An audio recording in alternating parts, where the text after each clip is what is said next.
যখন আমার বয়স 16-17 বছর, তখন দেখেছি একটা চোরকে গাছের সাথে বেঁধে কিভাবে মারছে। হৃষ্টপুষ্ট চোর, সে চুরি করেছে, ধরা পড়েছে, হাতে নাতে মারছে। আমি ভাবছি এত মার খাচ্ছে, ইস মরেই যাবে বোধহয়। কিন্তু না, কয়েকদিন পরে দেখলাম সে আবার সুস্থ হয়ে গেছে। তারা গোটা রাত্রি বসে কৌশল করে ভোরবেলায় চুরি করে এবং চুরি করার পরে চান টান করে নেয়।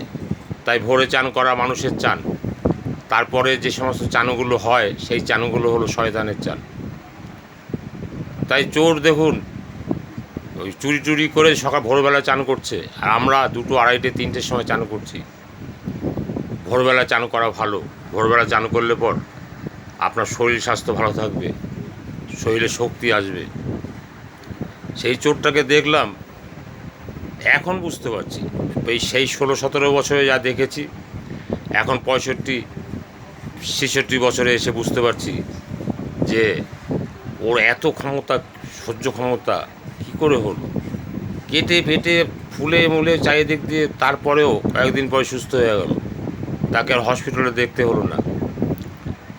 ঐশ্বরিক পাওয়ার ওকে চুরি করে খাওয়ার জন্য দিয়েছে, আর আপনাকে কর্ম করে খাওয়ার জন্য দিয়েছে।